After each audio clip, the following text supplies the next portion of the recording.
Hey guys, Hell's First here, back with another Corepunk video. So tonight, we're doing episode 13 of Alumio's Wiki series, and tonight it's going to be all about guilds.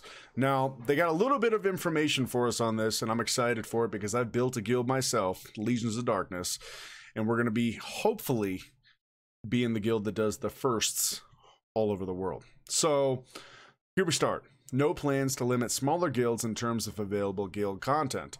So, I understand this, but obviously if you're in a guild of 5 to 10 people, you're not going to be doing the big raids. You're not going to have the manpower. And what are the chances of everybody being on all the time at the same time to be able to do it? So smaller guilds, cool for people that don't like being in a huge one. However, you're probably going to need the bigger guild to get into the bigger content. Then we got guild masters won't have any privileges.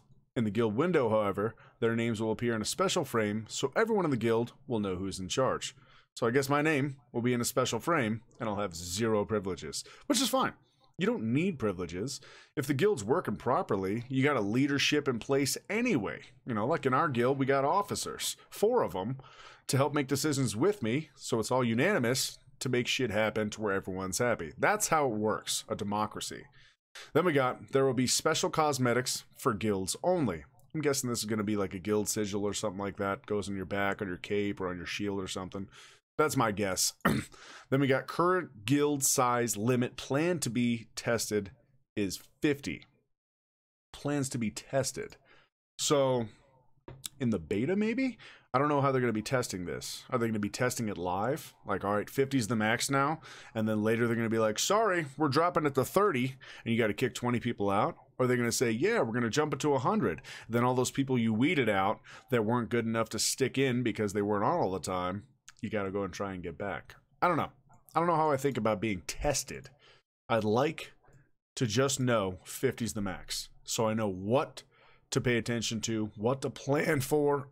Shit, frog in my fucking throat, whatever the hell that was. What to plan for, you know, and how to set up my raid teams prior to the actual game coming out so that we're ready to roll day one, perfect times. We know, okay, at this time, I'm going to have this many healers, this many tanks, this many DPS, and we're going to run in and know exactly what we're doing and jump to try and be the first to do everything. Then there are currently I can't speak tonight. There are currently 10 guild levels. Now, I don't know what these are. I'm sure they're going to talk about it here in a little bit, but 10 guild levels. Guild members will get some perks as bonuses. That'll be awesome. That's going to make everyone want to be in a guild if you're going to get perks as bonuses, you know?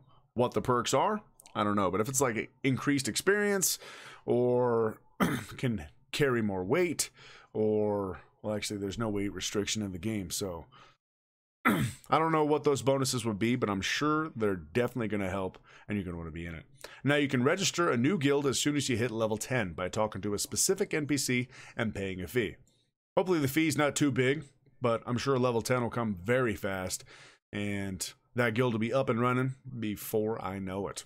There is a guild chat, guild bank, rank system, and much more. I like all of this, because I like working together. And if you got a bunch of people doing one gathering and a bunch of people doing a certain amount of crafting, the guild bank comes really in handy so that everybody has shared resources so that people can make everything for the rest of the guild.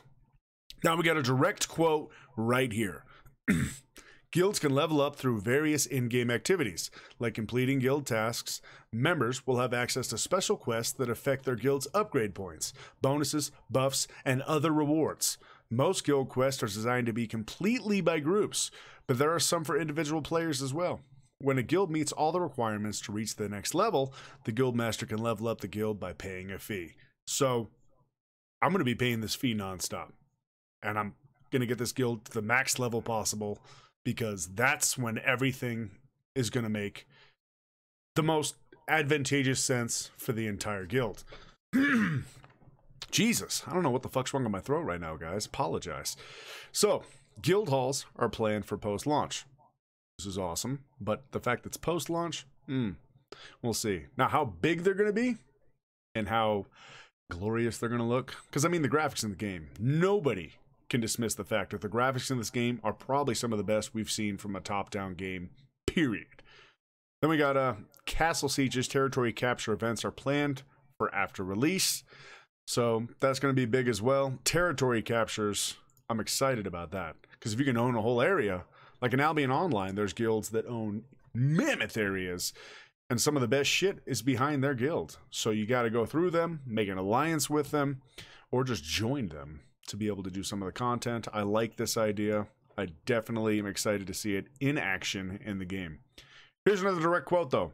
Every guild has its own rating, based on points that guilds can earn by completing certain tasks.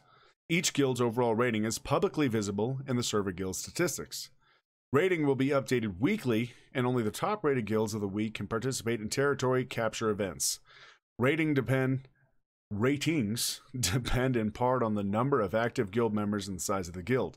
Small active guilds may find it easier to earn points than larger guilds with many inactive members. This is the key. You don't want any inactive members. If you got them in your guild, cut the weight. It's dead weight. It's doing nothing but holding the guild back. So you want active members.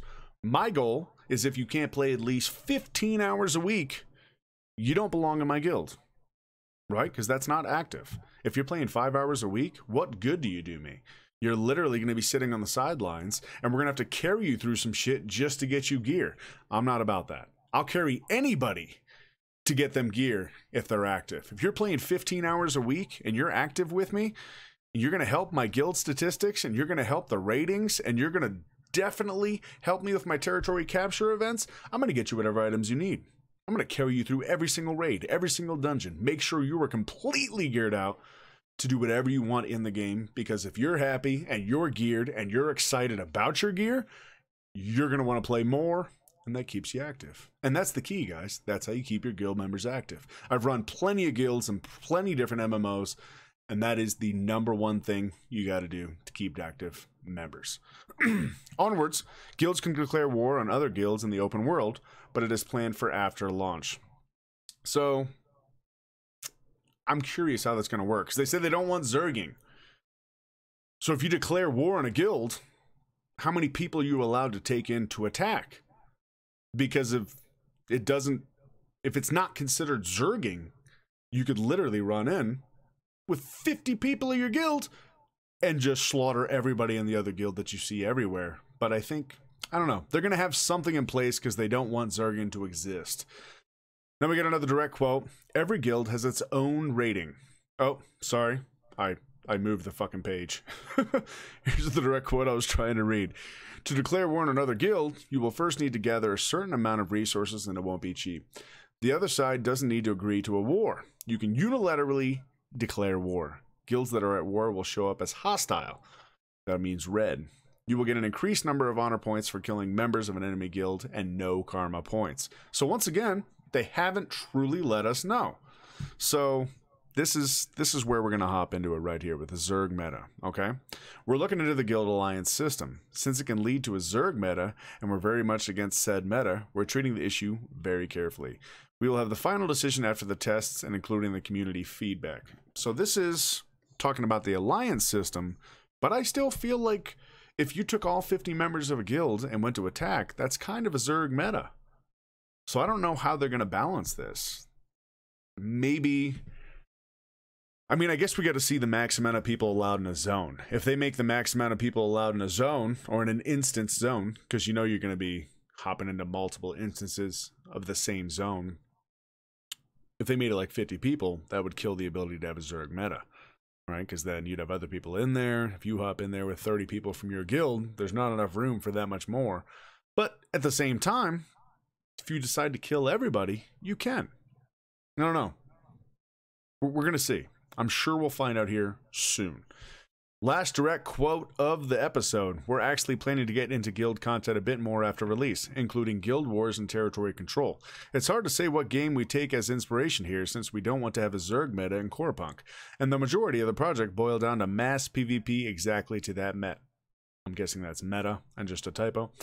We also want there to be active confrontations between guilds. We'll be aiming for somewhere in the middle. So I guess we gotta find the definition of Zerg, right? Like, Zerg comes from StarCraft. obviously, because the Zerg just had 20 billion things on the screen at one time slaughtering Hydralisks for days. But how many people do they consider a Zerg meta? Do they consider 100? Because in that case, 50-person guild doesn't count as that. Do they count it as 50? Do they count it as 30? Maybe 200?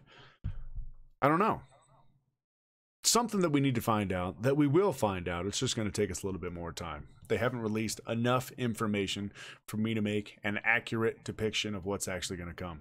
But nonetheless, this is what we know right now on guilds. It's a lot of information. A lot of it's helpful, especially if you're thinking about making a guild or hopping into one and you want to know what you're getting into. This is what you needed to know. So, as always, I'm Hell's First. And until next time, ta-ta.